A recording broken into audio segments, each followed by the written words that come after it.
morning, everybody. Call the meeting to order and I invite you to stand for the Lord's Prayer and the Pledge of Allegiance. Our Father, who art in heaven, hallowed be thy name. Thy kingdom come, thy will be done, on earth as it is in heaven. Give us this day our daily bread, and forgive us our trespasses, as we forgive those who trespass against us. Lead us not into temptation, but deliver us from evil. For thine is the kingdom, the power, and the glory forever. Amen. I pledge allegiance to the flag of the United States of America and to the republic for which it stands, one nation, under God, indivisible, with liberty and justice for all.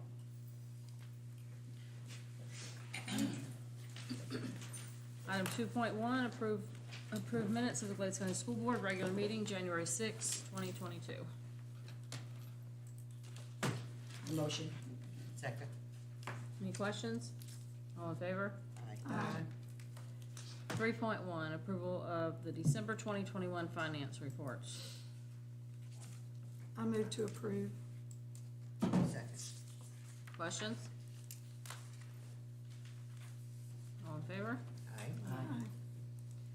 4.4, proposed amendments, and it looks like we have none.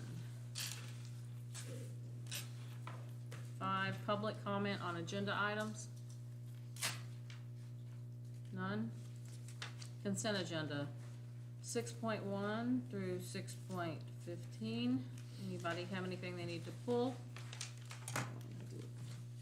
6.1, I think that's what it was. Yeah, 6.1 you want to pull? yes. Okay.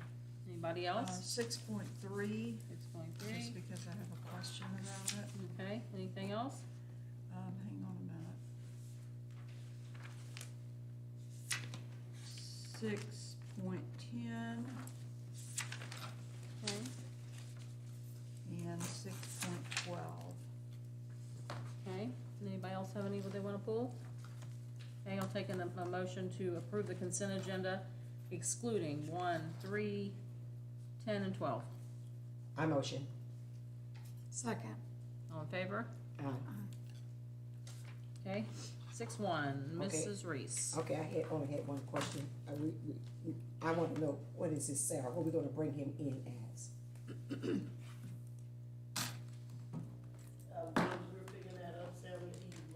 Thomas will be I gotta look at an 8 or 9 year teacher plus 20 days, Plus 20 days? plus 20 days. 8 or 9 years plus 20 You days? mean 20 days of working Yes, a year? yes. Okay. They- But is that, They'll come early before, Mhm. and then the 2 weeks after. right, but it's the same as a teacher? Yes, ma'am. Salary, The okay. Teacher plus the 20 days. Okay. And he'll get credit for his years as a teacher for this position. Yes. I think we have something in our policy about military experience, and he may qualify for that as well. Right? We are Is looking that- at that. okay. Because he's retired, but with, I think, 21 years or 22 that's on his resume from the. It says 21 on the 21. resume that you have here, so. And the reason I asked that question, I wanted to ask because it's military and all that, because one time before, we brought someone in and then we didn't give them all their due. So we want to get it up front, so we don't have to come back with all these little nitpicking things that we sometimes do. Now we know. Okay, thanks. But I don't know, it seems to me there's a limit on how much military time they can bring in. Even though he was in the military for 21 years, we need to look at I think it's Florida statutes that addresses how much military time they can bring in, plus his teaching years. I want to add really quickly too, as far as the 21, 22 salaries that have all been approved and adjusted. Can't hear her from back there, it's not recording. Dawn, can you come up to the podium, please? Sorry. I know Ms. Reese had asked about what we were bringing him in as for his salary. So I just wanted to address really quickly that all the 21, 22 salary schedules that were approved, I have uploaded those to the district finance portion of the website. So everybody can access that, you know, anybody that has applied for a position or wants to transfer or the public that has any questions for transparency, so it's all on the finance portion of the website. We're gonna be adding more information on there as well too. Thank you very, very much. Yes. That was very needed. Guidance counselor, he works 10 days at the end of school and 10 days preschool, so he will get 20 days, but he will only get 10 days for this year. He'll be prorated because He wasn't he didn't work the first 10 days. just so you know Correct. that. Okay. And I have to say that I'm extremely excited about that hire because he is a classmate of mine and he's coming home, so I'm excited. And he's comes highly, highly recommended. That's good. Anybody else have any questions? No. Okay, need a motion? I motion. Second. All in favor? Aye. 6.3, Okay, it's only because I had a question about the way it's stated. It says to accept resignation as Miriam Sierra as a district guest teacher, and I believe she was a food service She worker, is. wasn't she? She is.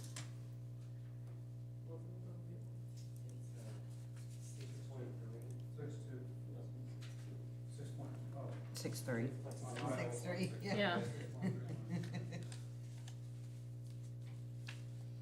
Her letter of resignation says, Friday the service. 7th of January will be my last day as a food service substitute. So I don't know that it makes any difference, but just for the record, she was food service, not a guest teacher. Okay, so whoever makes the motion can make that correction. Right, I'll do that. I move to accept the resignation of Miriam Sierra as a food service worker effective January 13, 2022. Second. All in favor? Aye. 6.10. Approve transfer of Juliana Allman from district guest teacher to ELL paraprofessional, Moorhaven Middle High School, effective January 10th, 2022. Okay, I'm the one that asked to pull that, and I just have one question. Has she passed the paraprofessional exam? She took it, what day was that? Just a couple of days ago, no ma'am. You will have another opportunity mid-February. If she doesn't pass it then she will have to be let go. And she's aware of that. They've tried to study with her. So she has another chance to take it mid-February. So we're gonna go ahead and allow her to be hired as a para pending the passing of her certification? Yes. Is that protocol? Do we do that with the other paras? Yes, ma'am. We had, actually had 4. Okay. And 2 passed and 2 didn't, so they have received an email stating that, so hopefully they'll study and be prepared mid-February to take it again. Is that a change in salary from guest teacher to ELL paraprofessional? With the guest teacher, you don't have benefits, parents have benefits. And then they have a salary as to where your guest teachers would be day to day. So she could only have benefits for 1 month, or you said middle of February?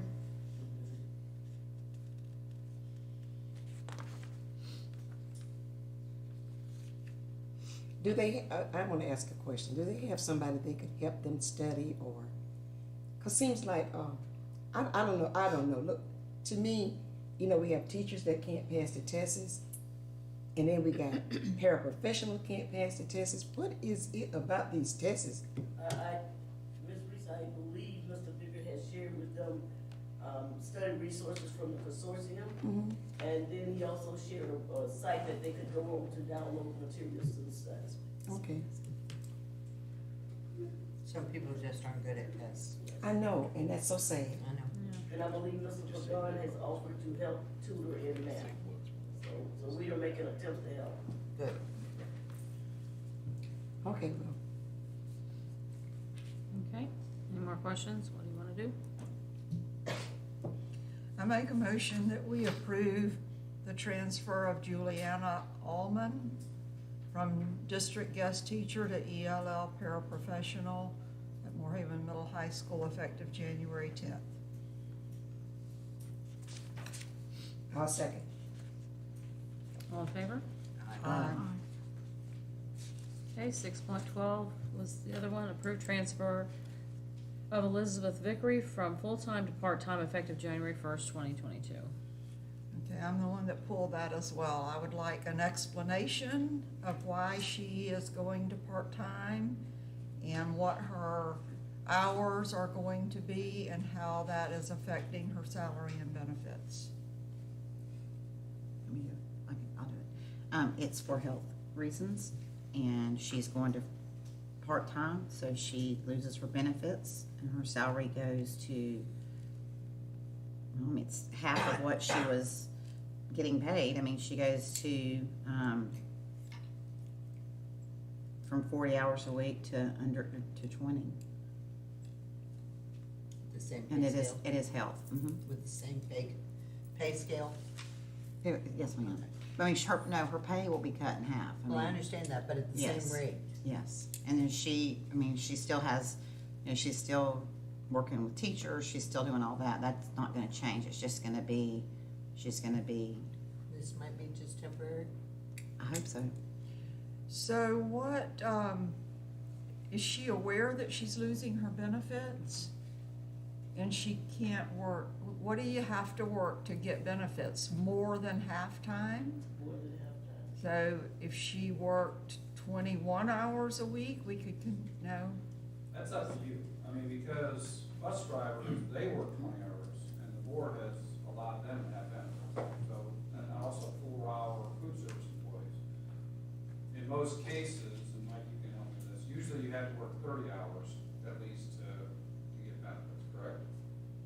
I thought that under Obamacare it was 25. I thought that it changed to 25 with the Affordable Care Act. Does that sound right? That could be, yeah. But the board has allowed for 20-hour employees in the past to get benefits, but that was, we want to make sure that we attracted bus drivers and we attracted those 4-hour food service people, so that's up to If you the do it board. for one, then you can make it better. But, you know, if bus drivers, if you don't give them benefits, They don't have any. yeah, I know, you want to give bus drivers and cafeteria workers benefits, there would be no reason for them to even come to work. That's right. It would not. We're all agreeing. Yeah, okay. And Well, if she has health problems, she's gonna need her insurance. So maybe. But evidently, she's already figured it out.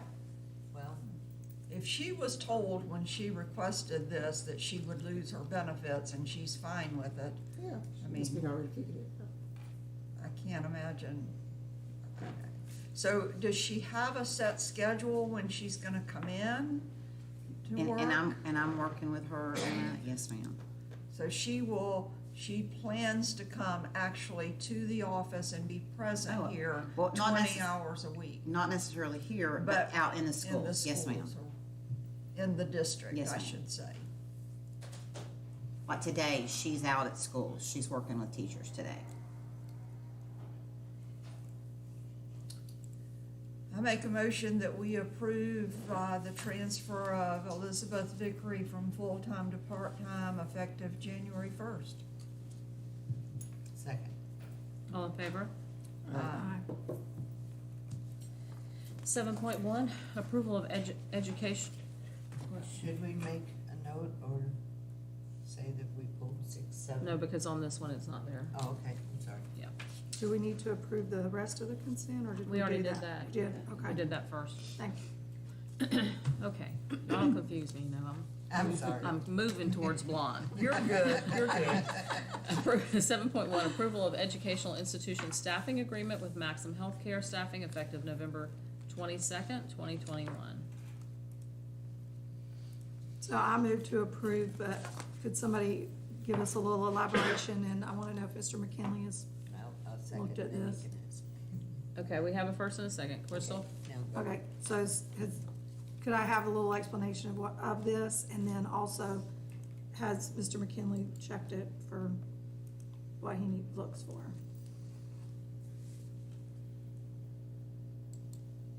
This is our online people? This is 7.1. It's the educational institution staffing agreement with Maxim Healthcare Staffing. Healthcare. What are they giving us here? Yeah, LPNs, RNs, SLPNs? Yes. All that stuff? Yeah. Yeah, this is an agency. Yes. What do they provide for us? I wanna say it's for like our OTs, that those, It is. it's OTs and SLPs. OTs and SLPs. And it's online, right? To my knowledge, yes. I can call her if you When want. appropriate. Sorry, Do you want me to I'm call sorry. her? Do you have any questions specifically for her? I don't know that you'll reach her, she's in that training.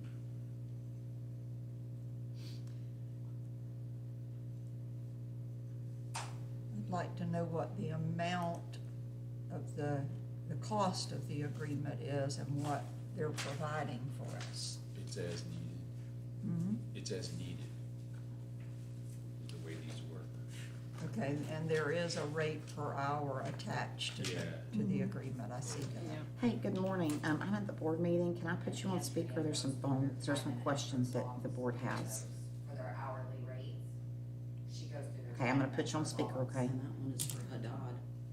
Okay, I've got Andrea on speakerphone. Andrea, the question is the educational institution staffing agreement with Maxim Healthcare Staffing. Can you give us some background on that? Yeah, so Maxim is a contracting company that finds teachers, paras, behavior specialists, all sorts of different personnel for us.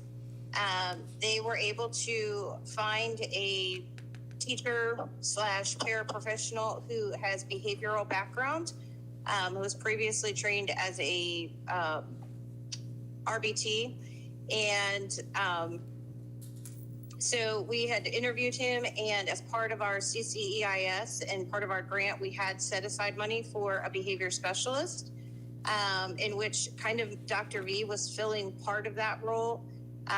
But then when we saw that Frederick was available and we could get him as a para at a para rate, we looked at having him come in to be able to support behaviors and PBIS, primarily in the elementary school and the high school. So he's under a contract. Maxim is a contracting company, like we contract out our speech and language and OT. So he will come and work with our students in person? Yes, ma'am. He's on our campus, and we have a form that the principals can put together. They can fill out requesting services for an individual student.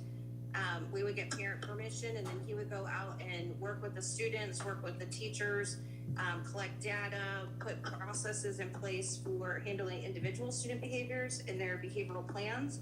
And then also he'll work with the schools in trying to continue the work for our positive behavior intervention plans, our PBIS school-wide plans, and address like our tier 1 interventions at schools and ensure that, you know, the schools are getting support for that as well. He can go in and do coaching with staff.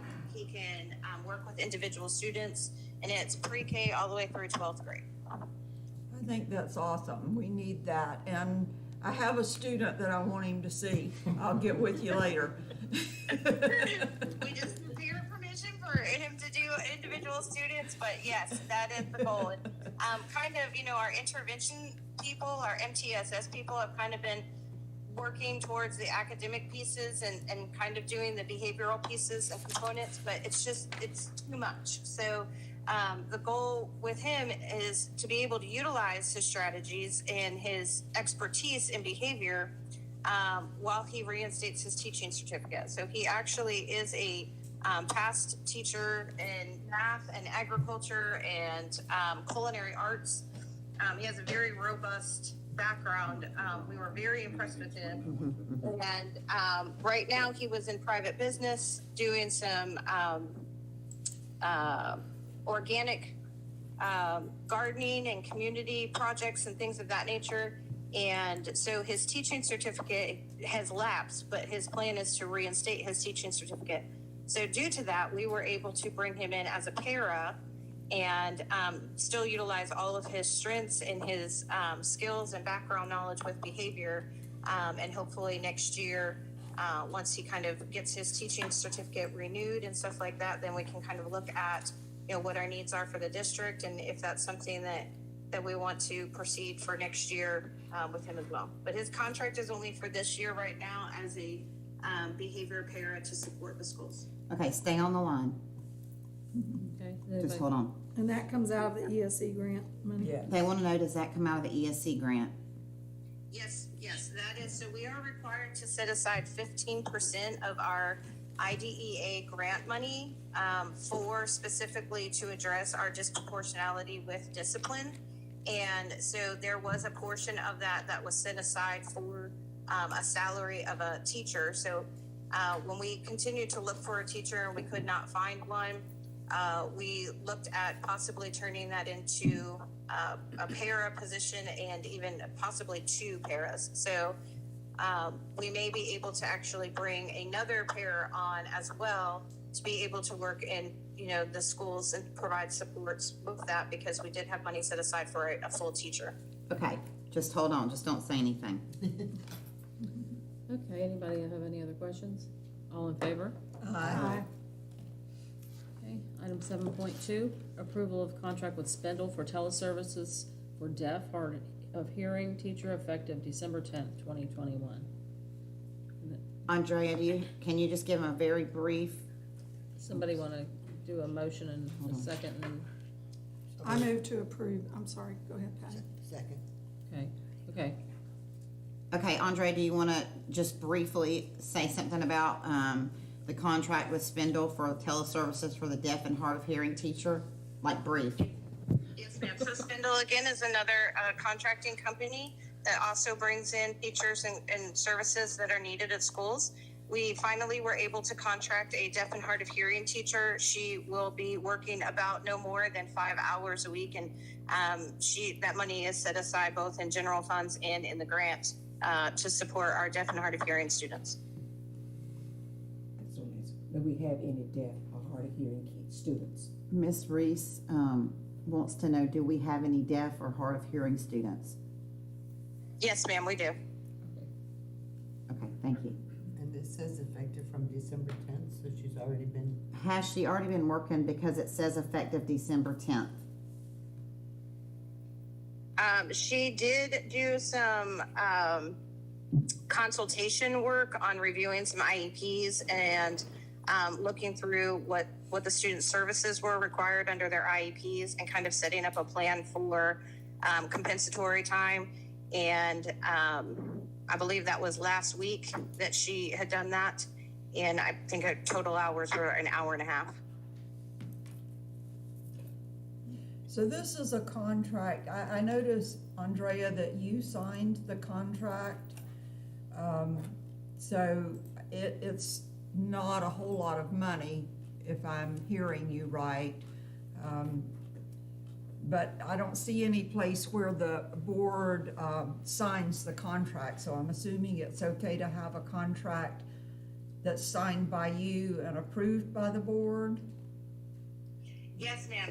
Due to the fact that it's a student that is required to have services and needs, we are required to provide services. We just were not able to find a teacher until recently. I just think typically the board would approve a contract before it's signed, but I have no problem with this. I'm just making a statement. I think it's a good thing that we found somebody. Okay, thank you, Ms. Schillinger. Have a good day. Thank you, ma'am. Anybody else? All in favor? Madam Chair, I Yes, just want to put it on the record that I did review these and they're in order. thank you. 7.3, approval of employees who are moved to different positions and were not compensated from the beginning of the different position. Okay, I make a motion that we approve, I believe we're talking about retroactive pay for employees who were moved to different positions and not compensated from the beginning of that movement. I'll second. Okay, so there is a huge error in the calculations for Mrs. Lyle, because this amount, $9,806, is calculated from May 15th of 2020. She moved into that position on May 15th of 2021. She was only in that position for about 5 months before before the official title was changed and salary adopted. So that needs to be adjusted. Her amount should be something less than $600, I'm thinking, because Ms. Chapman was from December of 20 to April of 21. I'm not sure why there is a difference. Like Mrs. Lyle says till October of 21, we approved the receptionist salary schedule and position in April, correct? So why was she still getting the para-pro salary until October? She did not change Correct. when, And she actually went into a school secretary position, not a receptionist. She's a school secretary, and that's what got approved in October. but she's working as a receptionist. No, they're working her as a school secretary, like one of the other schools does. Like, she's not just answering the phone, they have her doing secretarial stuff as well. So her salary is a school secretary salary, Yes, ma'am. and it was changed from para-pro to school secretary in October of 21. Yes, I believe that was correct, yes. And I'm curious what the difference is in pay then from a para to a school secretary. It's about $400 difference For the year, per pay period, $400 per pay period. correct? And that's taking into consideration that the para is a 196 day and the secretary is I'll have to look at 12 that. month.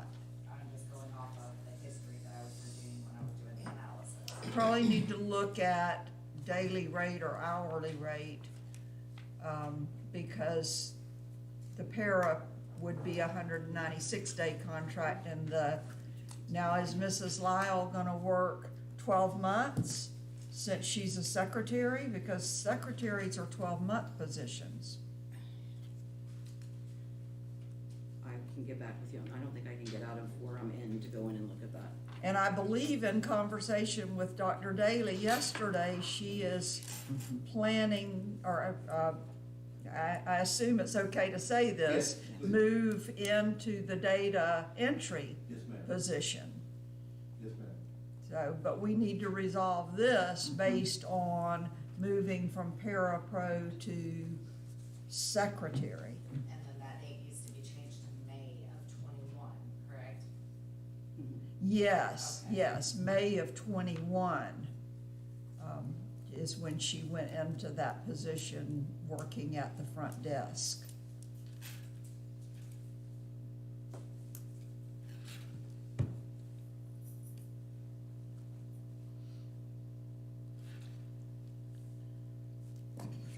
Okay, so then, do we need to change your motion that we're just gonna, The motion didn't include an amount. right, okay, so we don't need to change that.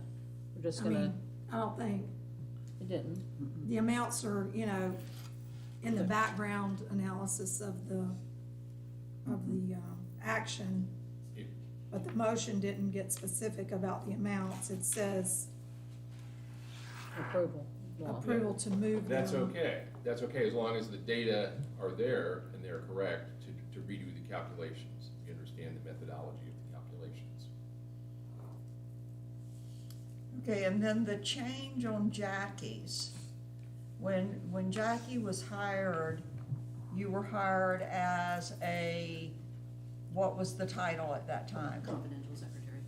I'm sorry? Confidential secretary. Confidential secretary. And then in April, we approved the new position, The which executive was an secretary to increase superintendent. in salary. Yes, ma'am.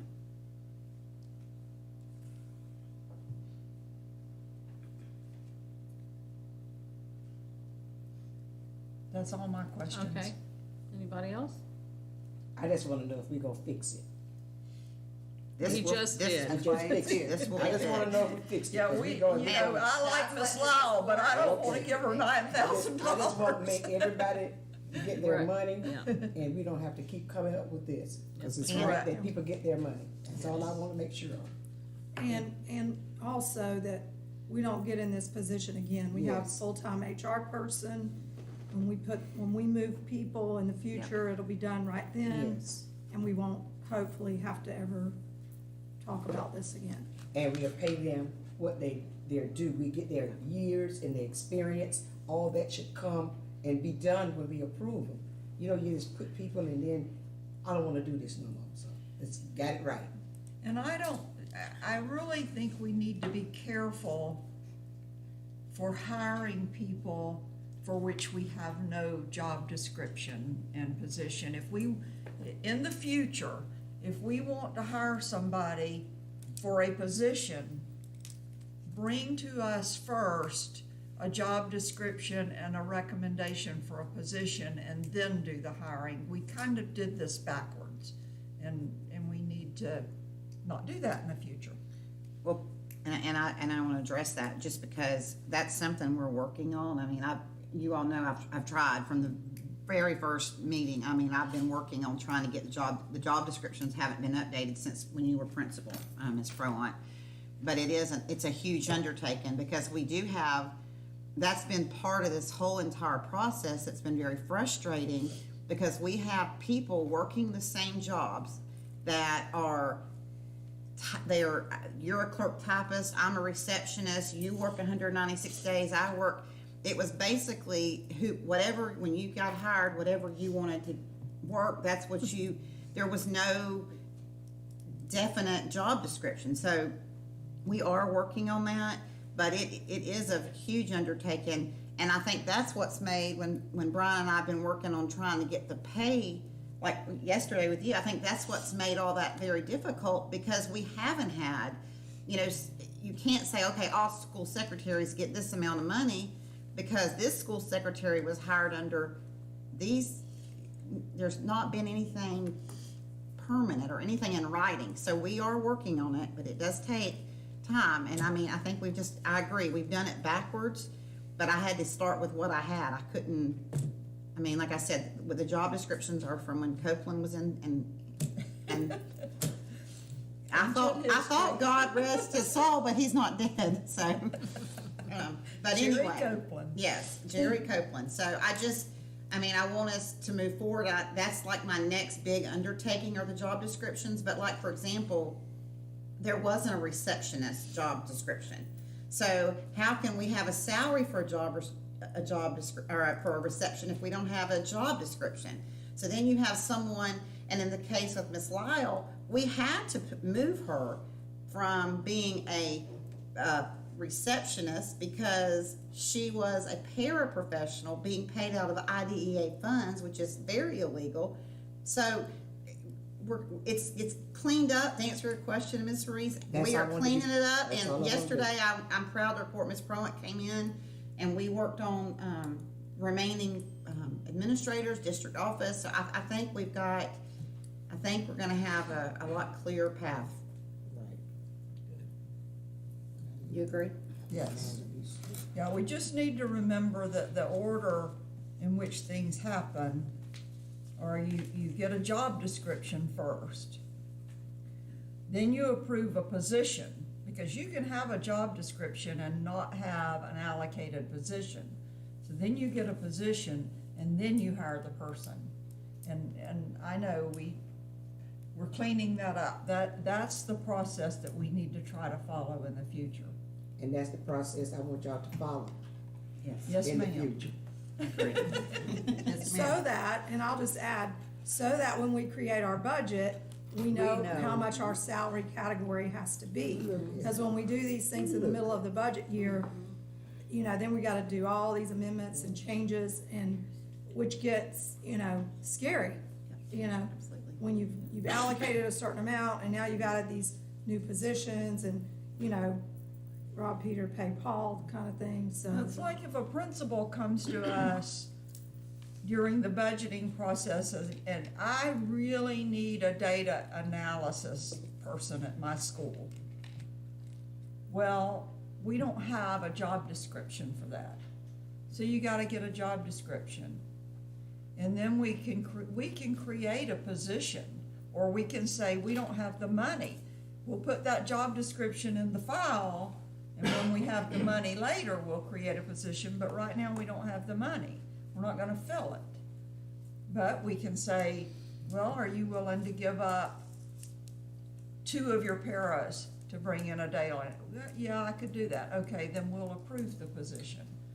You know, that's the way the budgeting process works, and, you know, There's time of but you're year that right, you're Crystal, supposed we need to know what's gonna be funded so we can put it in the budget. When we're working on our budgets, all that's supposed to be prior to that. Anything else, anybody?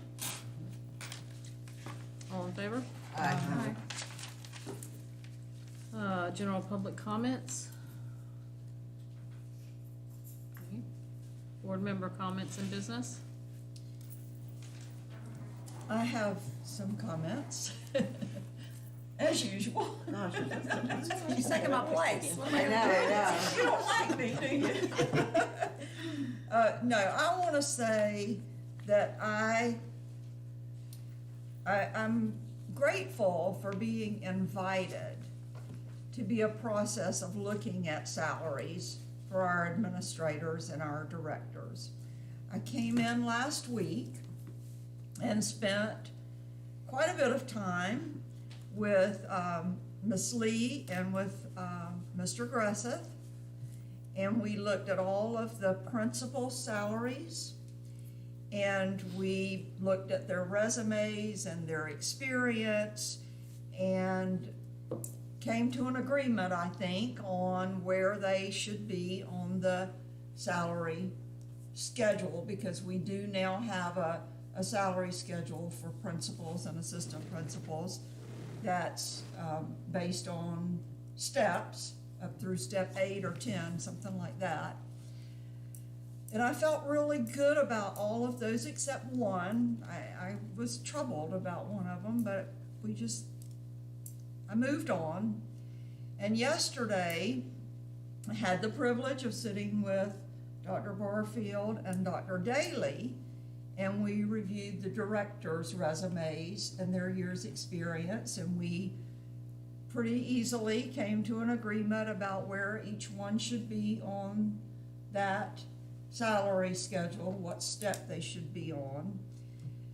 But the thing I was most excited about is at the end of that, I was able to say, I'm concerned about this person and this person, and I think there were 3 or 4 of them, that I was concerned that we were hurting them by placing them where we had originally decided on the salary schedule. That if I were that person, I'd say, thank you very much, I'll find a job somewhere else. And it was not all directors, it was school-based administrators and non-instructional staff. There were several. And I think we came to, we ended up calling Mr. Grethus in, and we came to what I felt like was a very fair and equitable decision for those people's salaries. And I'm sure Janice wasn't here yesterday. She had to go home sick. I went and took a COVID test, and it's not COVID, my son says. Okay. Allergies COVID. So we're glad it's not COVID, and you're back to work today. But I'm sure that information, if it hasn't been shared with you, it will be, and she'll be able to get the information to those people who were affected. I don't think even the principals and assistant principals have been notified yet of what we decided at our meeting last week. So I just want you to know, board members, fellow board members, that I feel really good about where our salaries are with our the non-instructional, the teachers, the school-based administrators and the directors. So are you saying that people are gonna get pay cuts? You said, No, okay.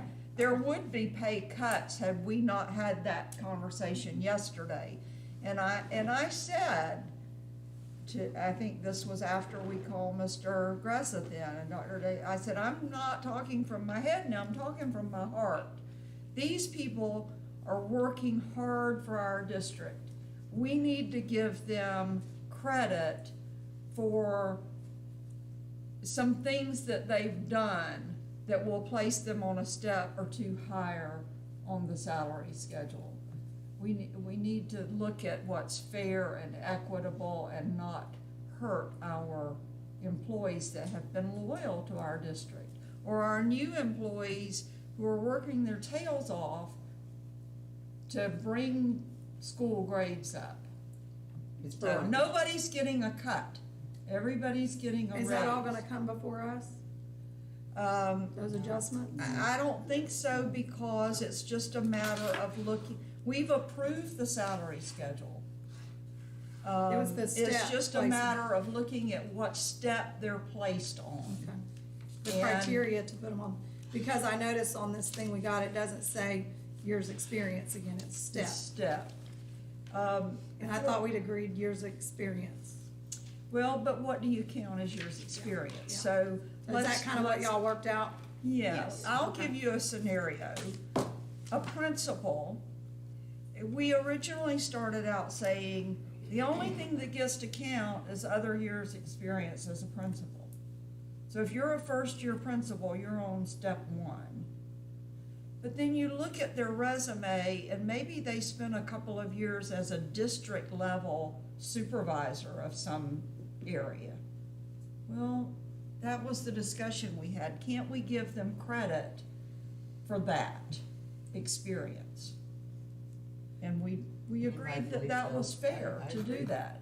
And I will That's tell you gonna be that my we next did question. this with non-instructional, we did this with teachers, we did this with, and I actually, for the teachers, when I started that process, trying to get the teachers to come in and everybody get paid their years of experience, which you all were so gracious to do, we had the teachers union come in, and then, as a collective group, we discussed like, okay, here's teacher A.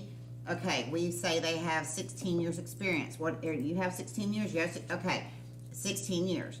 Then we sent it back to the teachers and said, you're being credited for 16 years. If the teacher didn't agree, the teacher that could come in and talk to us about it as a group. It wasn't Dr. Barfield making that decision.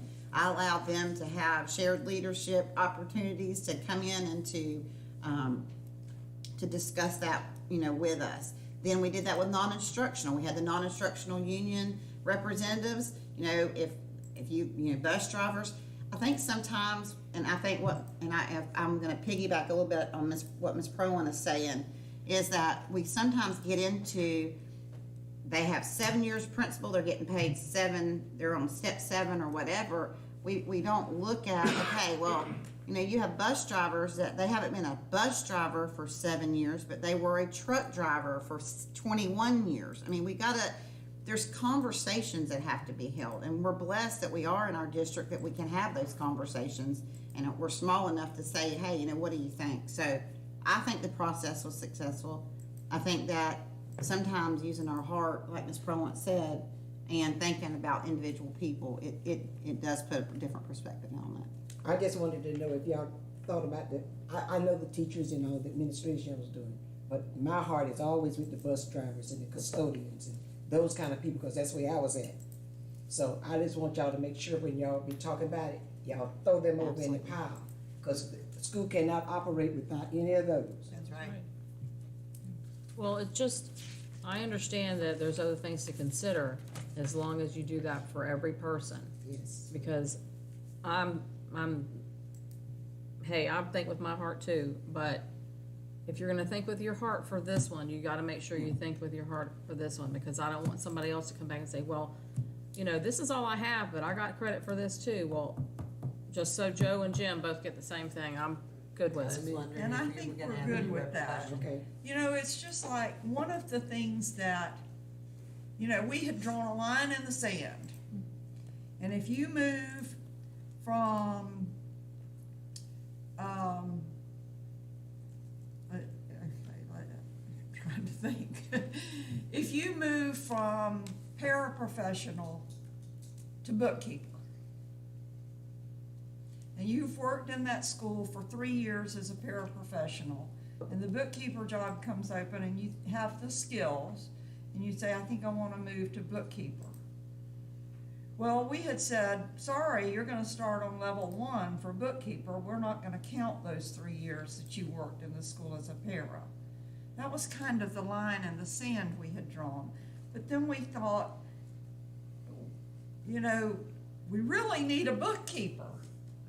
You know, and that person has poured their heart into that school for 3 years. They know the school, they know how it's run and so forth. I thought they should get credit for it and put them on step 3 for the bookkeeper. What if they'd come from another school with 3 years as a para? We haven't faced that situation. Because that's where the issue is gonna come in. Yeah, that's where it's right gonna be there. sticky, yeah.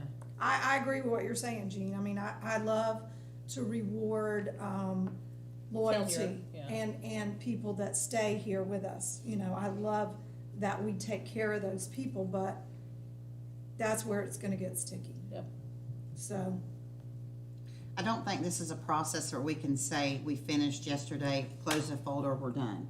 I think. I wish we could. I know, but I think that this is gonna be a conversation that we're having Ongoing forever. going forever, because I think that we do have to look at it, and I think that, you know, we, like you said, you are gonna run into it, because we all have people coming and going. and that's where we were before we started this process. Correct. Is we had people coming in from outside the district, being paid more than people that had stayed loyal. That's what we're trying to correct. But now And the by not difference being is, the difference is strict, now we we may have, create that again in the process of trying to fix it. but now the process is that you don't have one person making that decision. You have a committee of people that will come in. I mean, next time it might be you, myself, Dr. Daly, or, you know.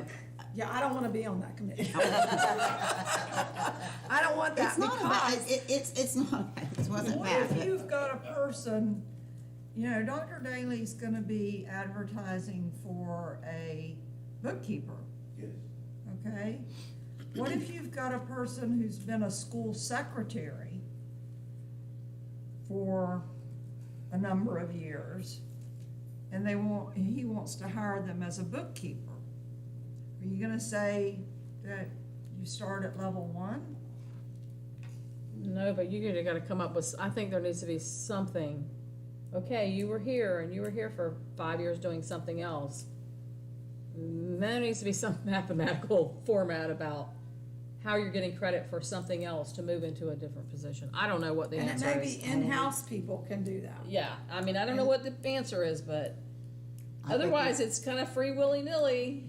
you gonna I go back mean- to where you was at? I think we And I can want everybody to be- justify every decision we Yeah, and- made. If and you I'm- look at that resume, you can justify it. Yeah, I don't think we did anything that cannot be justified. If another person comes in and says, why this, I can justify it. okay, Madam Chairman, yes.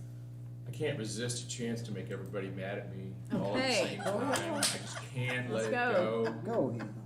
You all do know that in an ideal world, the board doesn't have anything to do with this part of the Yes. process, right? Yes. You do understand that? Yes. It's not your But job, you're not supposed to be Yes. doing that. I get that the ship was leaning over and taking on water, and we had to take some measures to reinstall confidence in the process, but it isn't a nice look for you all to be sitting here bickering about 1 year, 2 years, truck driver, bus driver, right. all those kinds of things. That's not what you're supposed to be doing. Just Just couldn't stop. resist. Okay. We just like to do it. But now the discussion's been had, and Right. it's brought to all of our attentions, and we don't have to talk about it. I wasn't trying to get fired, I was just. No. No, I agree. Mr. McKinley, But we are all I mean, ladies. we can't do it individually, so this is the only I place it can be appreciate done. your comments. And we are all ladies, and you know how that goes. Yes. You know, the dress on sale, I have to tell I you. agree. Okay, I'm- moving on. Okay, Yes. I have one other thing. I'm moving on, but I have one other thing. We still have the issue, and I know Dawn told me she was working on it, of the 2% raise versus spring break. Where are we with that, Dawn? Can you come up to the mic, please? So, I was diligently working on that. I have went back and forth because there was some confusion as to what was voted on when. Did they get it already? Did they not? So when we originally did the analysis, we had come to the point where it looked like they had already received, because they were asking about their 2% for this year for the raise. And it looked as if they had already received it. So I had to do some digging, and I went back and I pulled the original policy. And it was dated December 23rd of 2020. And it was retroactive back to July 1st of 2019. So they continued to receive that for the rest of the school year. Then where the issue came in is the original 2% that they received in 18-19, because I was requested to go back and look at 18-19, that 2% was just a regular raise. That 2% was not a part of the spring break. So they actually did not get their 2% for December, like if we were following it from December to July of 2021, they have not gotten that yet. Now, there was a discussion in, because I had to pull 3 different.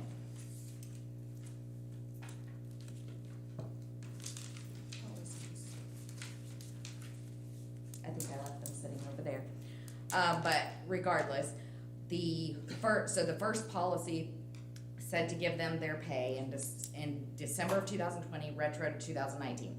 Then there was a second conversation had, I guess, in August, that they were not going to do that anymore. But the only thing I could find in the meeting minutes, and I need clarification, is that in September of 21, there was a decision to give them that 2%. Each year, every employee on campus had a choice. That's how, and each year we addressed it. That's how it was supposed to be. They don't get that 2% forever. They only get it whenever it's annual. That's how it's set up. Okay. It was supposed to be, okay, this year, do you want an increase? You know, we'll pay you to come to work while everybody else is on vacation. And if you don't, then go on vacation. And it was supposed to be each year, and it was open. It's readdressed, so it's gonna be readdressed every year for those. And I say individuals. everybody, it's not all the employees. No, Right. no, I don't It think so. wasn't supposed to be forever. It was that year.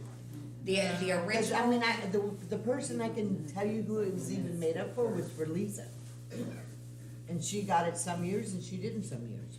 I can actually read you guys the minutes, cause I had to go back. That's how it was So supposed the to. original meeting minutes on the 1920 increase says that all these specific administrative personnel and confidential secretaries will receive spring break as paid leave to be recurring annually. That's the wording. That's what Miss Kim did. Yeah. That's what was approved in the budget. And then it goes on to. Wait, that was, Kim. no, that was under Mr. Bass. Yes, Mr. Bass correct. is the one that Yeah, proposed that's this. the original 18, that's one. when it started, right? Yeah. The original sin. Yeah.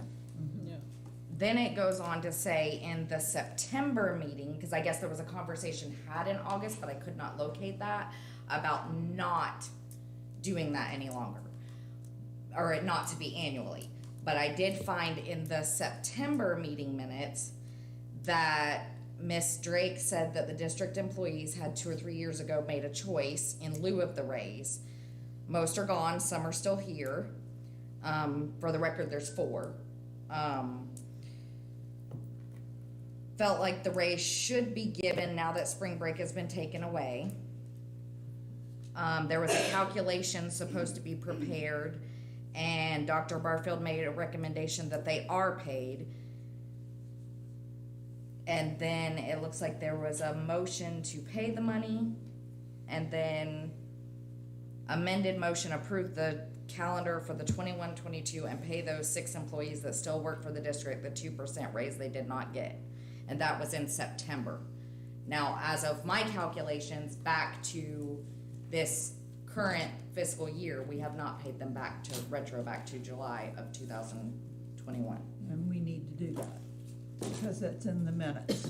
According to the minutes, yes, unless you guys decide differently or want to. Originally, it was set up for them to choose, and then we all decided that we were gonna, on spring break, that's when you wanted the employees to be here to do deep cleaning or whatever. But originally, when Scott was here, it was made up actually for Lisa. She had a choice. But Lisa didn't take the spring break. Yeah, She took the did. raise. No, she did 1 year, and the next year she went and saw, because Macy moved. Well, anyways, in September, we decided. Yeah, So we need to take care of that. yes. Right, so it's to give those their 2%, so, Yes, and I Okay. think we've already acted on that. We've Yes. already approved that. It just needs to, now that you've researched it and know, it just Okay, needs so to be done. next year, are they gonna get another 2% No. on top of that? That's my question. No, we're They're- making well- up for that 1 year, And that's it. right, that they did not get it. There was only 1 year that we had were offered to take the 2% or spring break. It was only that 1 year. There was a bunch of us that did, there's only, 4 left, I believe that. right. I believe that on wholeheartedly. That was that 1 year. The very next year, that year was COVID. We didn't even get spring break off. We had to work. It was a Right. mess. The following year, we got off, and we've only literally had 1 spring break off with that policy because of COVID. So it wasn't every year that there was a choice. It was that year because then Scott left, and then it wasn't a choice anymore. Okay. So are we clear that we have already approved them to be paid and you will continue to work on getting that done? Yes, that is what I have read, that was approved to be done, so that is my instruction to do so. Thank you, Dawn. Thank you. Thank you, dear. That's all I have. Crystal, Crystal? Ms. Reese, or Patty? Because I'm still reeling of, I'm gonna talk to Dawn later about that. Cause I've been, they want their money. So if we can Yeah. get that as soon as possible would, save me some phone calls. Couple things.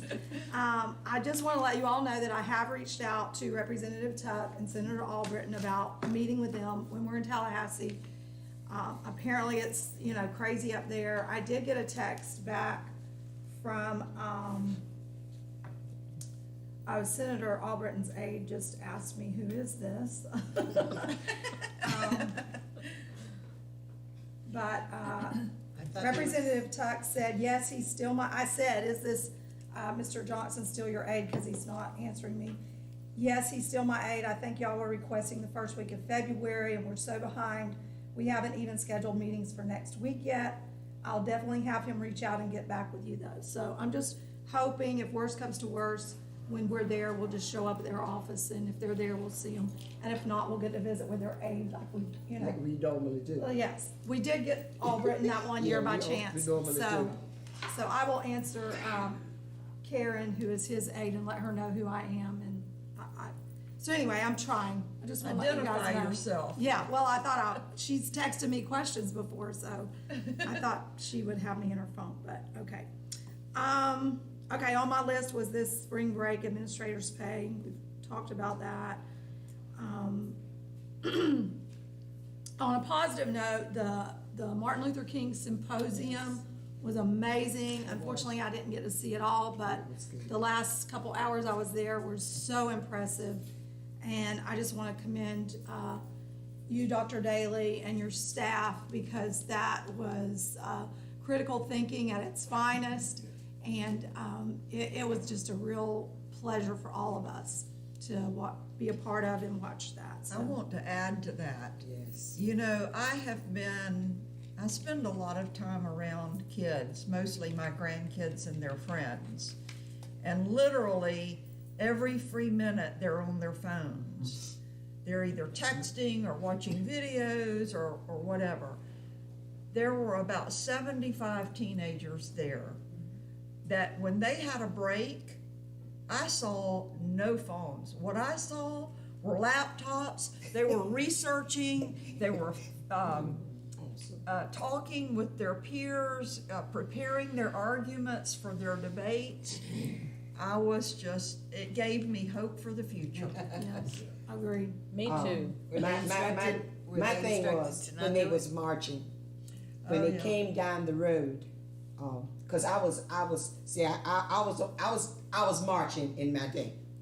And when all those kids came down the road and they were holding hands and some of us singing a little song, I tell you, that blessed my heart. They were they were just, you had to be there. Me and Miss Pearl are still throwing out and Jenny, because they're gonna have to do something at that auditorium. Yeah. But that was one of the, we even had Cloiston to come over. The county commissioner came and she was on stage. It was a wonderful thing, Dr. Daly. You tell everybody over there, I said, thumbs up. There were kids from Florida City to Niceville in the Yes. Panhandle. They flew in They for flew it. some Yeah. They flew in for the activity. It was amazing. The ones from the Panhandle. And so the teacher, I'm just gonna throw that out for Miss Absolutely. Miss Odom. Approached me about the need for a speech class or a debate team. So that is something that hopefully in our schedules in the future we could think about, because those other schools probably have that, so they have an advantage over us because they have school time to actually prepare. So, anyway, that was amazing. I really enjoyed that event. She's getting a letter of commendation. Yeah, oh, good. I heard you tell her you had something good for you. Good. So one of the things I wanted to bring up, and it's not gonna be popular, but we had talked during budget time about how the DOE had come in and said that we were overstaffed at our schools, and possibly, in the area of guidance counselors and APs, according to their guidelines. And the word attrition came up during our board budget workshops. But I've noticed that every time we've lost people in these positions, we just immediately re-advertise. So I wanted to find out, are we planning to change the size of our admin? Because even, at the district level, the community thinks we're heavy. I don't know what DOE thinks about our district office, but I know the perception is that we're heavy admin throughout the district. And so, I just wanted to discuss that a minute and see where everybody else is at. In that, for example, they said the size of our schools, the number of students, and the APs needed was one less than what we currently have, or the guidance counselor. I remember when we were approached by Superintendent Jordan at the time, we were given, for the guidance counselors, we were given the recommendations from the National Guidance Counselor Association. And then when the Florida Department of Education looked at our numbers, they told you, and in the report that we received, hey, you're way over. So I just, want to talk about that for a minute and see, am I the only one thinking attrition or what? So I can tell you that, and I can speak as a former assistant principal and a former principal. I know the state came in and they gave us this report and said you're overstaffed, but I can guarantee you, if you look at Doreen Backus and Michelle Mell and Charles Daly, they will tell you this week they've been in classrooms teaching, because not only have they been doing it, but their two APs have been doing it. And I get what the state's saying, and I think also there's places where, how we had talked earlier about where you may have, you want this person, well, you got to give up these two people. I think those discussions are going to be held. I've already talked to my administrators about the fact that and Dawn and Carol, that when the budgeting happens this year, we're completely doing a different way to budget. We're going to go to, they have got to be responsible for their budgets, and they've not been. And and this is nothing negative against them, but you can ask Doreen. She's not had ownership over her budget because she didn't have her budget. Am I correct? So I agree, and I'm sure that the perception is we're heavy, but these administrators are working Oh, and I don't doubt that one And, bit. and I know that's not your I am intention. not saying that. No, I Please know that. Don't misunderstand me. I know that, Crystal, but I just want it to be said that I don't like it. I'm just gonna use Westglades. I don't know how we could survive. They had, how many kids did we say? There were 106 absent yesterday. 106 kids. They had 11 staff members out. You've got both your APs and your principal teaching school. I don't, and we're asking these people to, they're not just working 8 to 4. I mean, we're talking, I was on the phone with Doreen. I've been on the phone with Miss Mel. I've been on the phone with Dr. Daly, 11, 12, 1 o'clock in the morning. They're trying to find coverage, or they're trying to, what did this policy say? I mean, this is, it. What the public sees is one thing, but what they don't see is the hours that these people are putting in.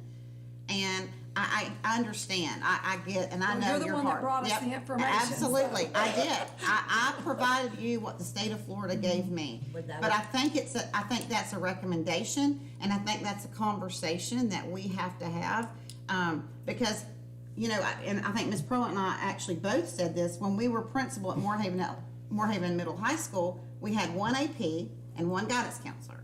Now they have 2 APs, 2 guidance counselors, 3, or a mental health, I mean, And the numbers of students is relatively correct. the same. So I get it. Yeah. And so it kind of is like this, but then again, what they're dealing with right now is not saying that we didn't have things we were dealing with, but right now, today, it's a different situation Yeah. than what we And dealt it's a with. good thing that we have them there for this time. But I do think that's Hopefully gonna this be a isn't gonna go conversation. on forever, but I was gonna say that was not including COVID. But as far as each district, each principal, we always called it a need and a wish list, because we had X amount of funds after we were through budgeting that had to be distributed, and they knew how much they had. Yeah, but We gave them that. Well, And I they don't- know what they need. They're the only ones that And know what sometimes their they school needed needs. something that exceeded that, and there's some of the other schools that didn't need it so much, so that's how it got covered. And I don't know what you mentioned a different process, but I'm gonna tell you that another district that I worked in, the principals were given an amount of money. You have $1.5 million. You budget it.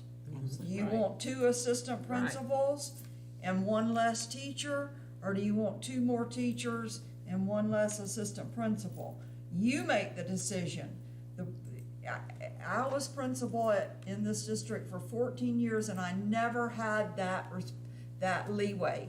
The board told me what I had, and if I wanted another position, I had to come and beg for it. Give me an amount of money and let me decide how to spend my money. I think that's the way it needs to be done. And that's exactly how it's gonna be done.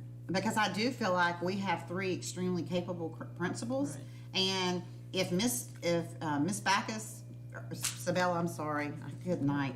If she feels like she needs 5 assistant principals, but she needs to cut 10 teachers, then so be it. But that's a conversation, guys. That's when you go into your budget workshops, when we go and, that's when we have those conversations. It's not, here, Doreen, here's, you're gonna take whatever. That's those conversations, and that, have I not told every principal, every director, we're gonna have those discussions. There's gonna be some hard discussions, because there are gonna be some cuts. yeah, You and I just would have to- rather do it through attrition, which means when Absolutely. someone resigns, you just don't fill that position, then nobody has to be cut. Cause I don't wanna get to where we have to cut people. Right. I would rather do it in a way that doesn't, hurt Mm-hmm. our employees. But I agree with you, Jean, that the principal knows better than anyone here what they need at their school to make it function properly, and I would be all in favor of, and I think that was, you and I had talked Yep. before of how you did it at your school. So I'm all in favor of changing our budget process, giving the principals more authority to make decisions at their school. So I just wanted to discuss that a little bit, to get it, let everybody know what I'm thinking about. Because I don't wanna ever be in a position where we have to cut people. And, we've added a lot of positions this year, and I just wanna make sure we can afford them. So, the other thing, was brought up yesterday was the ITech, and I also wanna say thank you, Dr. Barfield, for representing us at the presentation of ITech yesterday. You did a great job. I know we're all excited about that and what it's gonna be for our students and our kids, and I know we're all excited, and I just wanted to say to the public, get your kids enrolled. And I second that. That was an awesome event. Yes, it was. And I was very proud of the words you spoke, Dr. Barfield, about this is about kids. This is not about individuals. This is about getting our students prepared for the workforce. The other thing I did want to bring up that came up in a conversation yesterday, I have this and one more thing, and then I'll be done. And I'm again just throwing this out. Don't be smiling back there. And that was another board member from another county brought up impact fees in their county, and that they were considering bringing those back to their county to help with their school. I know we used to have it in Glades County, and so I just wanted to throw that word out there. You know, it's a tax for new people that move to our district, but the point is, and Jenny, you've told us that there's a lot of new construction going on in the Port LaBelle area. We're hoping the Buckhead Ridge development goes in, so it is going to impact us in that we are gonna need more desks, more teachers, more services to provide for those students. So I don't know if you wanna maybe start a discussion with the county manager about that and what kind of feel them out about it, because I'm sure it has to go through them, but. So actually, that was a conversation that I've had about possibly having a meeting with Hendry County and some of their growth and capacity people, because if you drive to that area, the Port LaBelle area, Glades County is booming. You have the Heartland Homes area, and then you have over behind, which is in Hendry County, which is like behind your LaBelle High School area, all that property, and it is booming. And I want to say, how many, did you tell me, or someone told me how many pads, applications? Oh, well, there's probably 100 open permits for new houses, and every single day, somebody brings in 5 more or gets approval for 5 more septics, so. My concern, and I've been very vocal about this, is, I mean, we are working so hard, and I say we, you know, to get Moorhaven Elementary, and we need it so badly, and we're doing everything we can. But my fear is that we are going to need a school out in that area, because and I say we, because I do feel like a lot of kids that are at West Glades and LaBelle High School are not where they're supposed to be. I think there's a lot of mixing of, you know, Glades and Hendry County. So LaBelle has got, I don't know how many portables they were telling me, it's something crazy. They're busting at the seams at LaBelle High School. West Glades, we turn down students, you know, to go to West Glades because they can't have any more students out there. All these new kids are gonna have to go somewhere, and so I think we need to do something in that area. And so I don't know who to turn to. I don't know if there's like the county manager, if we in Glades County have a growth and capacity person that I can speak to, but in 5 years, that is going to be probably our biggest issue. I'm not as worried about the Buckhead area as far as the housing, because that community brings its own school in. From my understanding, from what I've heard from county leaders, that is a Jewish community, and they have their own school. They'll bring their own everything. Their own everything. They're you know. So I'm not as concerned about that area, but I'm very concerned, and probably out of a scale of 1 to 10, I would say I'm a 9, that I'm concerned about the growth out in that part of the county. But if they need their own school and they're in our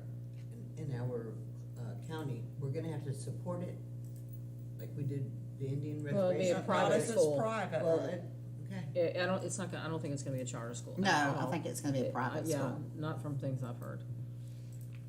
But anyway, I appreciate that, and I'll definitely set a meeting with Marcos. I know, like I said, I wanted to try to talk to, you know, I'm gonna throw this out there, you know, ITech was the first ever that there was first in Florida that they had a county Collier County running, you know, a school in a different county, you know, we might need to look at possibly doing an agreement with us and Hendry County going together, because a school out in that area would benefit both of our districts extremely. And so maybe we need to, you know, we need a partnership with them and say, let's do something together. I've said that since the very beginning, whenever we got the elementary school, like West Glades, the amount of students that were turning down or could have there, it's actually costing us money. The elementary school is in good shape still, and it's not full, so. It's not in good shape. The impact fees, I believe, are suspended until February the 22nd, 14th, something like that. And I know that they're probably going to talk about that. I saw a note of my boss's that she's probably gonna bring it up at the next meeting. Impact fees way back when we had it for the very short time, were around $10,000 for a single-family residence. We could have bought a big old bus with the amount of money. What proportion of that, percentage of that comes to us? Not all of it, right? No, I don't know that answer. But someone yesterday, because that came up when we were down at the iTech Center, we were talking with a board member from Hendry County, and he was saying that almost all of it comes to the school. I think it's in your agreement with your county. And, you know, we don't wanna do anything to stop the growth.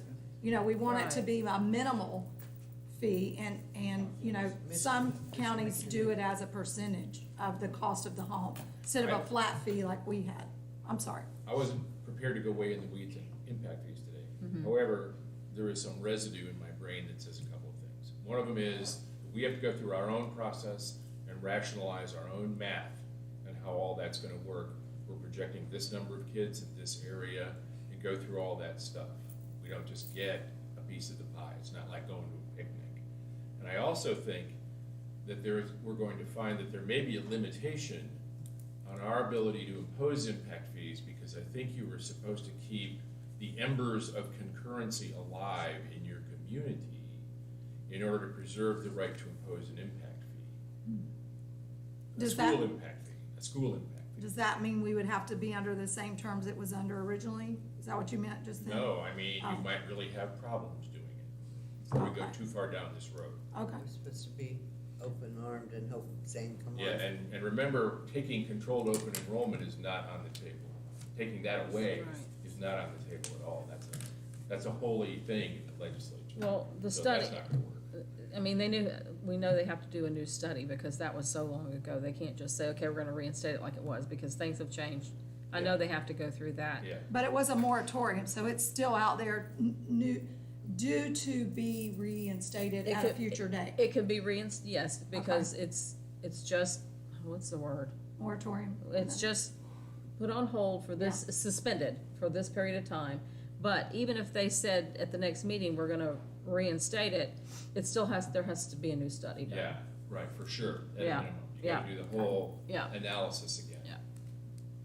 It And, isn't just give us our 20%, please. no, So I just think we need to start the conversation, everybody be thinking, researching, and, you know, down the road, I mean, we're trying to Yeah. build a new school, I'm you glad know, to hear we this, could use it. because We can Yeah. use every bit of money we can get. and honestly, last time they gave everybody on this board but me voted to give the people their money back last time. They collected so much, and then the county commissioner said, oh, let's talk, we need to suspend it. They suspended it, and then we refunded, and I didn't go for that either, so. Yeah, I actually fell in that. I got a refund, Yeah. because we built our house during the time that it was imposed. Okay, the only other thing that I have is, Dr. Barfield, and I apologize, I haven't talked to you in private about it, but, when we negotiated our contract with our teachers, it did not include the performance pay, and we said we were gonna revisit that later. I just wanted to bring that up and make sure that we get that accomplished, because we have been audited for that, and we have to have it in writing. I did notice on some pay, I think maybe one you sent me, it said at the top, performance pay schedule, but there was no differentiation on the steps. Like, I don't know if we just need an additional column to show that. additional compensation, but that really needs to be done. Otherwise, we're gonna get written up for that again. And we've been out of compliance on that If you do it for probably a 3 years. decade. That needs to be Yes. fixed. Do you want to address that? Can you come up to the mic, please? We've actually, Mr. Gressett. From what I've seen, we have, in the past, had 2 salary schedules. This, that was actually supposed to be one for performance and one, for the professional services contract, people did choose to do that. But, so we were in compliance there, but we were out of compliance because we didn't actually Pay it. pay We've it. never paid it. That's correct. We've never paid performance pay, to my knowledge. To my knowledge. I don't know. Okay, so, They're not John, making that's part of your ball I've been here, court too. So that, I guess it's, really Dr. Barfield's problem. But I wanna get that fixed. I really wanna see us in compliance and employees that are performing at the top level be compensated. And I think if there was a representative from the teachers union here, they would tell you they want it as well. Yeah. Because when we talked with them, that was one of the things we talked about, so. Yeah. And there is pushback in the union. There are some, people that aren't in favor of it, but the legislature has mandated it. Whether we personally agree or disagree with it, we have to do it, so. There is something in our contract, in the teacher contract, about the amount of performance pay, the percentage or whatever, and we plan on instituting that next year. It's going, but what happens is that, that percentage goes on. We decided to go with, and the union agreed with it, to go with one straight salary schedule because of the inequities as far as pay for the number of years of service. And so things got all out of whack there, so we tried to put that all in line so that next year we could go by the contract where it says if you're highly effective, you get this much more. Because. A flat fee more. And is it a bonus or is it added to your salary? It goes on their salary. It goes on their salary. One time, right? Or perpetual? It's perpetual. It becomes perpetual, yeah. Okay, so your salary, excuse me, 1 second, before I forget. So let's say it used to be $50 is what it was here, okay? So let's say I'm highly effective, I'm making 10,000, I get my rating, so now I'm getting 10,050. The next year, I'm gonna get my step, so I'm gonna get that increase. That 50 is gonna stay with me, and I don't get highly effective, I just don't get the 50 that year. But that creates that pay scale craziness that we tried to eradicate, that's, which I know they're not gonna want it to be a bonus, because I wouldn't either, because if it's in your salary, it helps your retirement. But if it's a one-time bonus, it's a lot cleaner, and it doesn't affect for people like Dawn trying to move that $50, add it this year, don't add it the next year. You know what I'm saying? Oh, yeah. Well, when we discussed it, we said it was one time, because if they're not highly effective the next year, they shouldn't get the 50, and if they are, then they shouldn't get 50 more than the 50 they already have. So that's what really was making it crazy. So we did one-time bonuses. I don't know, we'll have to look at the contract. Yeah. Yeah, Well, I just know in this year's contract, it wasn't addressed, performance just pay wanna- wasn't even in there. I just want to ask one question. Who decides who's highly effective? They're, the Principal. students, well, There is a breakdown. Part is coming from their VAM score and part comes from their principal. Okay. it's not just because, they have to No, have. I know one because. Yeah. I'm well aware of that. It's their But students. I want to know who chooses to Yeah. be, because everybody think they're highly effective. Right. Oh, no, Exactly. there's a schedule, there's criteria they have to meet. And the issue, Gloria, is some of it is student test scores. Okay. And so then some teachers get the really smart kids, and then they get upset See because that? their See kids do better. That's why I asked the question. Yeah. Because It's a you very know cloudy mess. I've been in this school a long time, and sometimes one teacher get every bad kid in town, and the other teacher get all the little smart ones. I've been here a long time, so That's what I just want to know, who decides who's highly effective? That's all my question was. It's a Principal. combination of their Okay. principal and their students, right? Okay, all right, yeah, that was That's just correct. my And question. we decided we're gonna kind of wait on that too, because we wanna see what the legislature's going to do, because if they do do away with state testing, which they said they're going to do, and they go to this performance where they have a beginning, middle, and end, we have to make decisions on how we're going to regulate the band scores with that, because in the past, the state sent us the band scores. Is the state gonna do that for, their beginning, middle, and end scores? Well, we're kinda up in the air with that. Right.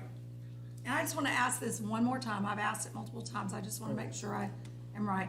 It is a district's choice whether they use the VAM score or not, is that correct? I don't think so. I think that the VAM, if you use it in your pay, in your, correct. But the district, we're gonna get a VAM score on our teachers But I from the think, state. my understanding was if it's our choice whether to use it to evaluate our teachers or not. No? But, I think I'm it's not state, sure, I know yeah.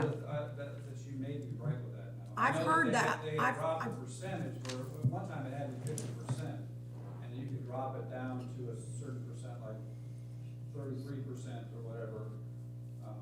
But we didn't have an in-house way, what I was told, to calculate it ourselves. We didn't have a statistician here in-house that could do it, so we used the state. Right.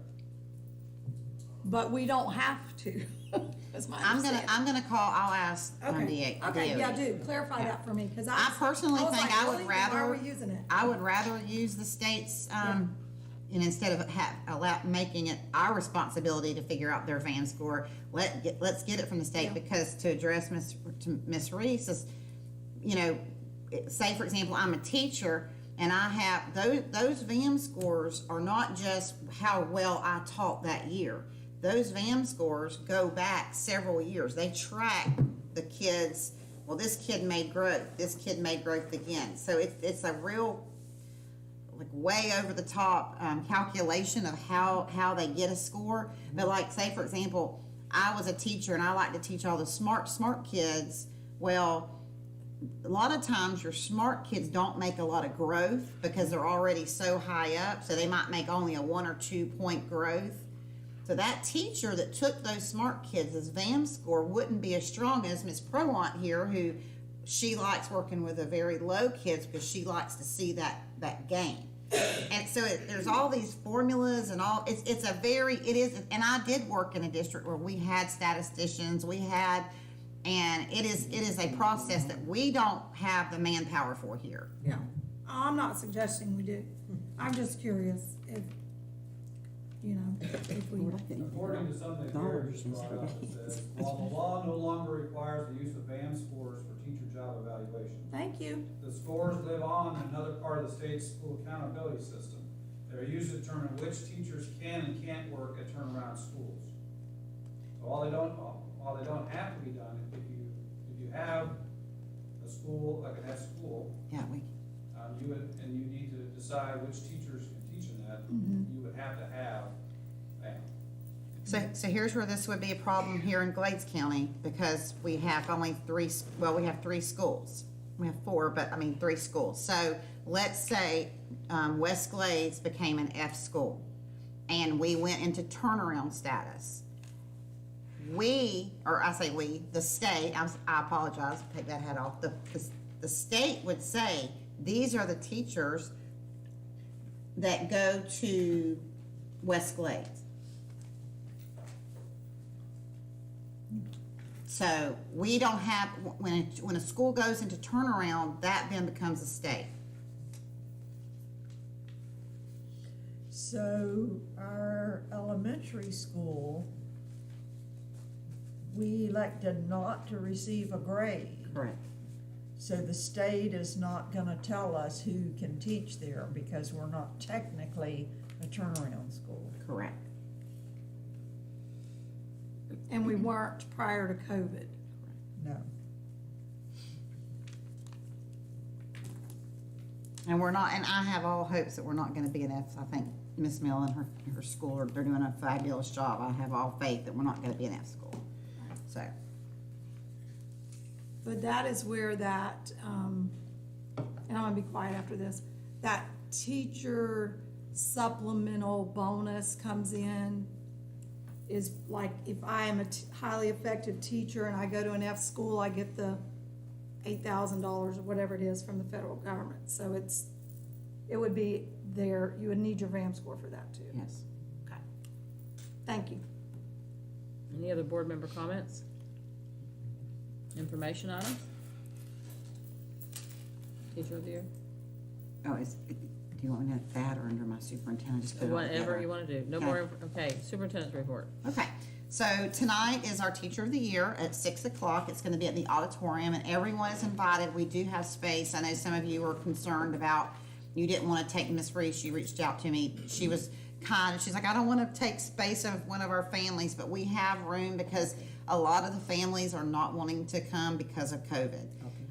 But we have room if you would like to attend. Yes. Six. Yes, so it is, each guest was given, the Teacher of the Year were given 10 seats to give to their guests, and the non-instructional were given 5 because there was more of them versus the teachers. So it evened out. We're gonna have them, Dr. Daly and his staff, they're gonna have them sectioned by group. So, for example, the West Glades Teacher of the Year and her family will sit together. And then we'll section over 15 feet. So it's all gonna be socially distanced. We're really trying hard to prevent us from shutting down our schools and stopping the spread of COVID. Our schools are trying very hard to social distance and to make sure the teachers, we're really having a hard time keeping our teachers healthy right now. And so, and our students too. So we're really trying everything. I know the principals have sent out messages, but so we also want to replicate that in anything we do as a district. So tonight we're gonna have it at the auditorium. Everybody's gonna be social distances. We're not gonna require a mask, but we are going to offer them, and we're gonna highly recommend them. And then as far as desserts, we're gonna do bundt cakes, and we're gonna ask people to take them as they go. Okay. So we're not having a meal. We're not having a meal, no ma'am, and it starts at 6. And our plan was to have a meal. Our plan was to have it at the O'Connor building, and because we didn't have one last year because of COVID. But I just really felt like our teachers need now more than ever to be celebrated in our non-instructional. So this was kind of a happy medium. So that's tonight at 6. I spoke with Mrs. Mel. I went over, I don't know when it was, but they had a safety patrol meeting, and as the parents and Ms. Mel ran an outstanding meeting. The parents and the sponsors and the administration at Moorhaven Elementary School have decided they are not going to go to Washington, D.C. because of COVID. They just feel like there's too many restrictions when they get up there as far as vaccinations, and some of the attractions were closed, and you spend all that money and then you get up there and you can't. So I think they made a very wise choice, and I do want to commend Ms. Mel and her leadership. The meeting ran extremely well. Sean Crosby and Ms. Laura did a great job at getting the input from the parents. So April 10th through the 14th, they are going to do a trip around Florida and do some fun activities. I believe they're going to St. Augustine. They're going to Orlando. I think they're just going to make a big loop all around some really fun places for them. The kids were excited. I have to say, there were a couple kids, I saw it in their eyes, they were disappointed. But something that I've thought of, and Dr. Daly probably is going to run out of here when I say this, but I think that we have some kids that are, and not just some kids, a lot of kids are real interested right now in history. They're interested in government.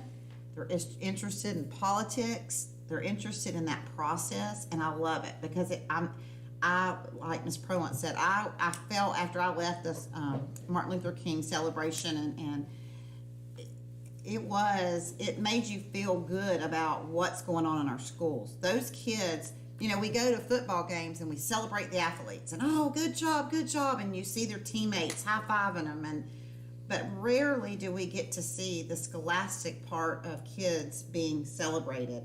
And I was sitting, Ms. Pro and I were sitting next to each other because I got the opportunity to judge the final competition, which I have to tell you, I'm never doing that again. But these kids were celebrating each other. They were acknowledging, they knew who, they could tell who was onto something. And then when they would direct their comments to each other, there was one girl there, and I leaned over and told Miss Pro one, I said, I don't want her coming to the school board meetings, because she was like a little spitfire, and she was like on top of it, like she was like yelling almost. But it was just a great thing. So we have a lot of kids, Dr. Daly and board, that I feel like a trip to Washington when they're older would be more beneficial than when they're in the 5th grade, and they really don't get.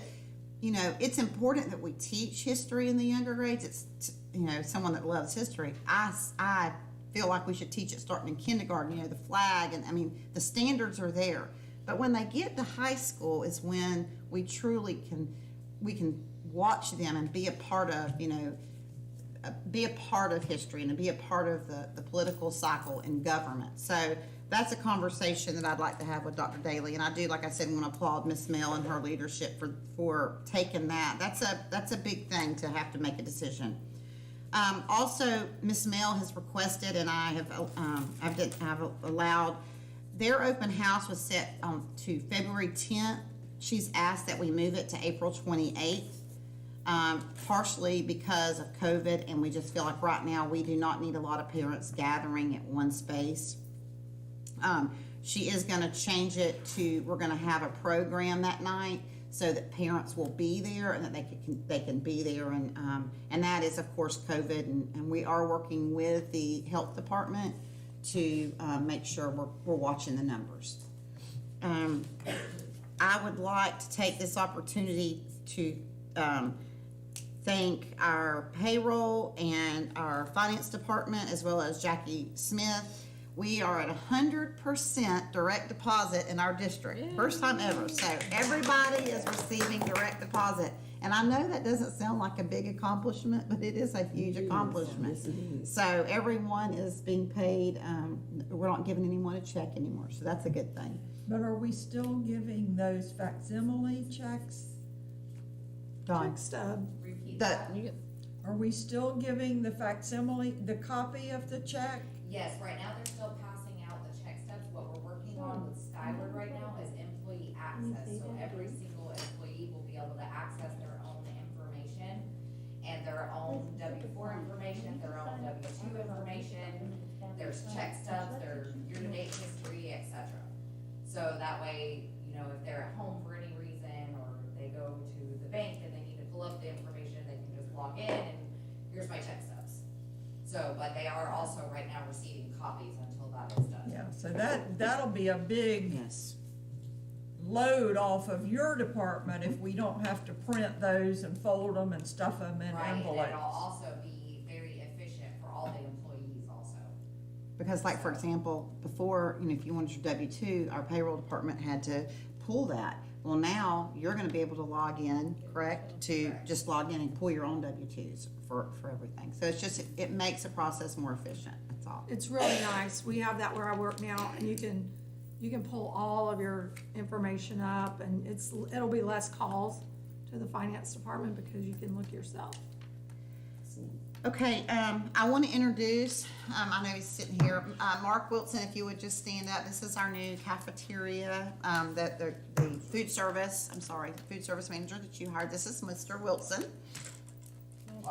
Nice to meet you. Welcome. I also wanted to, I'm just going through my notes. I said I had to print everything out, so as you see. So I did, yesterday was a great day at iTech. I thought we had, you know, it's a great opportunity for our students. I think the partnership between Moorhaven Junior Senior High School, as well as the rest of the high schools in the consortium, it's gonna be huge, it's gonna be impactful. We just really have to try to get our students to, you know, that place where they're on track for graduation. And so we I think we're at 14 or 15 students that are gonna be starting there next week. And then as the programs are unveiled for August, I think we'll get a lot more.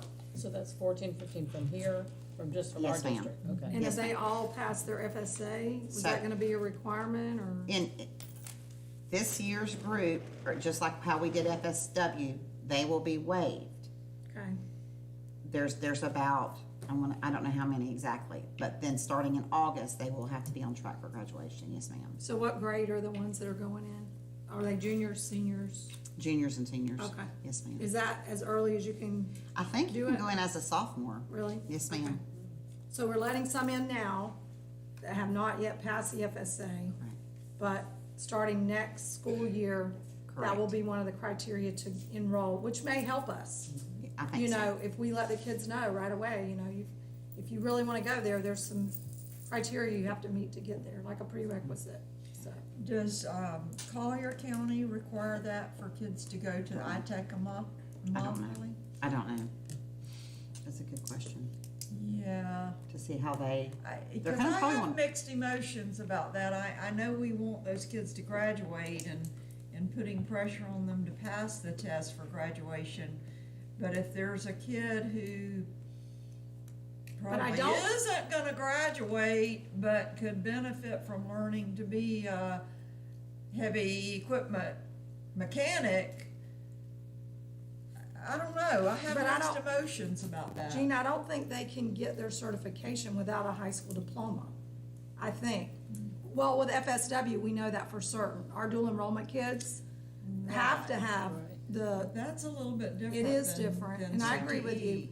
If And- they don't have to have a high school diploma to get the, let's say, Heavy equipment. heavy equipment operator, but I have a feeling they're tied together. But that's something we need to find out, I what guess. we don't wanna happen though, is we don't wanna set it up where we have kids that they cannot get into iTech Glades because they haven't passed FSA. So instead of trying, they drop out to go it, so then it hurts us as a Yeah. dropout. Yeah. And they're So- gonna have the GED and, academic programs out there. So I see no problem with a kid who's a potential dropout going out there and getting a certification and a GED. But remember, It's if gonna they- hurt our yeah. graduation rate, so we don't want to promote that. But, Well, we got but some we've kids that gotta can't do it. give those kids that are And gonna you be would, dropouts a Yeah. chance at life too. right, I agree totally. I think also GED prep is also good FSA prep or ACT, SAT prep. I agree. Concordant scores, so perhaps if they wanna go there and they haven't passed, we could require that they continue to prep and try to get those passing scores before graduation, as we do all the kids. But before we put something in policy, I would like to know what, Collier County requires for that. Cause I think, that's, I mean, it's their school, right? Right, yeah, But would they give them their certification without, if they're a dual enrollment, they're ours too, right? They're dual enrollment. If they're coming, doing half a day with us, half a day with them, Right. then is their high school diploma going to impede getting the certification? That's the question. and also we have to remember, this is the first time that this has ever happened in Florida. Right. So there's probably gonna be some times when they're gonna be Questions like, oh like my that, gosh, what yeah. do we do? Yeah. But I 100% will call and find out from Collier County what their plan is. And then I just wanna say this and two things. Yesterday at iTech, they had microphoned me up to have an interview. And, I was blessed because I came in the tail end of iTech. It was already set in motion. I just, I was there. I get the privilege to watch things happen from here, and it's under my charge now to make sure that, it's successful. But as they mic'd me up, and nobody likes to be interviewed by the news, but they were micing you up, and so you're a little nervous. I feel this tapping on me, and I turn, and there's this woman there, and she's covered, her mask is covering her, and she starts hugging me. And I'm like, oh my gosh, it's so good to see you. I had no clue who it was, but I'm like, oh, it's so good to see you. And then she said, you don't know who I am, do you? And I still had no clue. And she takes her mask down, and it was a parent from my first year teaching. Her name was Terry, and her son's name was Ronnie. He was in my very first kindergarten class, and he was one of probably my most challenging students, only because Ronnie taught me, I guess, how to have patience as a teacher, because he pushed it every day. But I loved him, and she told me what an impact that I had made on Ronnie. And I'm not saying this to toot my horn. Please don't think that. Why I'm saying this is that, you know, I tried to, like Ms. Proant said, I really reflected a lot on yesterday, our meeting, and trying to get the pay. And it's sometimes the devil's in the details, and you don't realize those little tiny things have such huge impacts on things that you do and years later. And our teachers right now, I just wish each one of them could feel that sense of, I mean, the first thing, you know, when I got, and I could get to my phone, I could call my husband. I'm like, you're never going to believe who I saw. Remember Ronnie Evelyn? And it just, I hope our teachers know how much that they're worth and what their value, because sometimes parents don't tell us. Sometimes it's so easy to hear the bad things, but that was very special to me, and it made everything that we're doing as a superintendent and as a board, it made it all worth it. Sometimes the negativity, it can be overwhelming, but something like that made it feel so right. And then the final thing is that I just want to say this on the MLK symposium. I'm going to say it correctly. Miss Odom, she put her heart into that, and 100% of the credit goes to her, and you know, reaching out and to making that happen. And I know I've already spoke about what it meant to me to see the kids celebrating academics and scholastic debate. And I just want to say that I think I'm seeing, from my position, I am seeing things happening at our school, not just at Moorhaven Middle High School, but at Moorhaven Elementary and at West Glades. And it's things that I'm seeing that I'm so proud of. And I know that you know, right now our administrators and our teachers they're feeling very overwhelmed, and at times it is over here. We feel like, you know, just banging our head against the wall. But you know, there are some great things happening in your schools, and you have a phenomenal staff. And I just want you all to know that. Our teachers and our custodians, our bus drivers. I got to spend some time when I was doing the non-instructional presentations, and hearing the pride that people have in our district it was really overwhelming, and it was great. So I haven't got anything phone calls in a long time. It's been wonderful. I can send you. I'll send them to you. Bless you, because Yeah. I'm getting some.